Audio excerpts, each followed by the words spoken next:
Bismillahirrahmanirrahim. Assalamualaikum warahmatullahi wabarakatuh. Alhamdulillah. Alhamdulillahillazi kana bi'ibadihi khabiran basirah. Tabarakallazi ja'ala fis sama'i buruja wa ja'ala fiha siraja wa qamaran munira. Asyhadu an la ilaha illallah wahdahu la syarikalah wa asyhadu anna Muhammadan abduhu wa rasuluhu allazi ba'atsahu bil haqqi basyiran wa nazira wa da'iyan ilal haqqi bi iznihi wa sirajan munira. Allahumma salli wa sallim ala sayyidina wa nabiyina Muhammadin wa ala alihi wa sahbihi ajmain, amma ba'du. Bapak-bapak, ibu-ibu yang soleh dan solehah, mudah-mudahan semuanya menjadi calon penghuni surga. Amin ya rabbal alamin. Ibu-ibu, bapak-bapak, jamaah sholat isya dan sholat tarawih Masjid Agung Assalam Kota Lubuk Linggau rahimakumullah.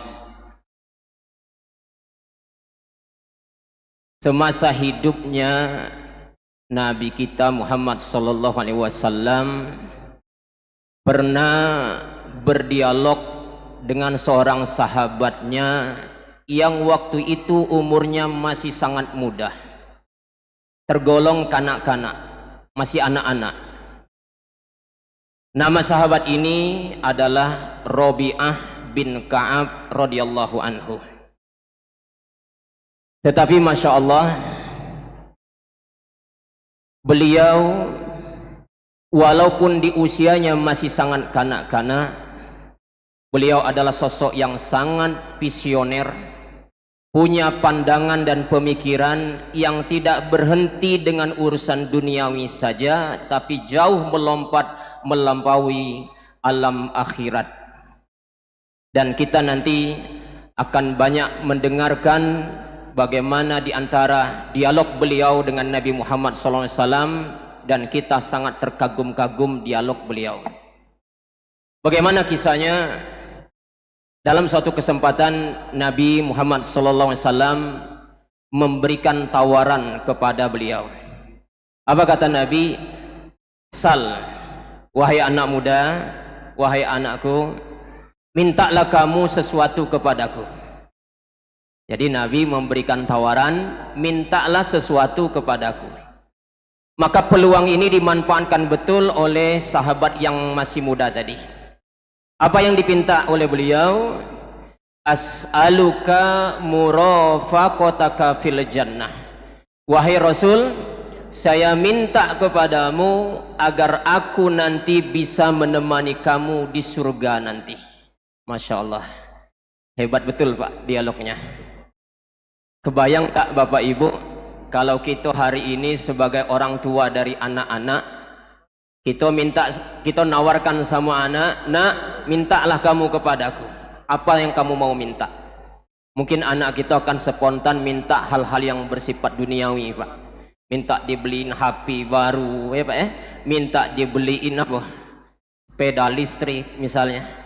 Minta dibeliin pakaian baru. Tapi sahabat Nabi yang masih muda ini tidak demikian. Yang dipinta bukan duniawi, tapi yang dipinta kepada Nabi apa? As'aluka murafaqataka fil jannah. Ya Rasul, aku minta agar aku bisa berjumpa lagi dengan kamu di surga nanti. Lalu Nabi kemudian apa menjawabnya Bapak Ibu? Kata Nabi, au ghairu zalika. Ada tak yang lain? Pinta yang lain baik. Maka sahabat yang satu ini menjawab, huwa zakah. Enggak ya Rasul, cuma itu yang saya pinta. Bapak Ibu jamaah rahimakumullah, dari dialog ini dapat kita pahami, ternyata syarat untuk bisa bertemu dengan Rasul, menemani Rasul di alam surga, diantaranya adalah kita harus memperbanyakin sujud. Lalu Nabi kemudian di akhir dialog kata Nabi, okelah kalau begitu, kalau memang kamu pengen bisa menemani aku di alam surga, fa'inni ala nafsika bikasratis sujud, maka syaratnya kamu harus memperbanyakin sujud. Dari hadis ini Bapak Ibu terbaca oleh kita, di antara syarat untuk bisa mendampingi Rasul, dekat dengan Rasul di alam surga nanti, maka kita harus banyakin sujud. Dan syarat ini berlaku bukan hanya sebatas dengan sahabat Nabi tadi, tapi juga berlaku kepada kita hingga hari ini. Artinya kita semua punya peluang yang sama nanti di akhirat, bisa mendampingi dekat dengan Rasul, manakala di dunia ini kita banyak-banyak sujud. Ibu-ibu, bapak-bapak, jamaah sholat isya dan sholat tarawih rahimakumullah. Kita kemudian bertanya-tanya, apa yang dimaksud dengan perbanyakin sujud? Ulama hadis menjelaskan yang dimaksud dengan banyak sujud adalah banyak-banyak sholat. Lalu sholat apa yang harus diperbanyak? Jawabannya tentu saja bukan sholat wajib. Sebab kalau sholat wajib, tidak pacak ditambah, tidak pacak dikurang. Lalu sholat apa yang harus diperbanyak? Tentu saja yang harus diperbanyak adalah sholat sunnah. Bapak Ibu jamaah rahimakumullah, dari hadis ini kemudian pesannya buat kita adalah kita mesti dalam beribadah tidak boleh hanya standar saja, tidak boleh biasa-biasa saja. Kita harus punya nilai lebih, punya nilai plus. Dalam bahasa agama namanya fastabiqul khairat, berlomba-lomba dalam kebaikan. Maka prakteknya mulai hari ini, selain sholat wajib tidak boleh kita tinggalkan, maka mulai hari ini kita harus memperbanyakin sholat-sholat sunnah. Sholat sunnah apa?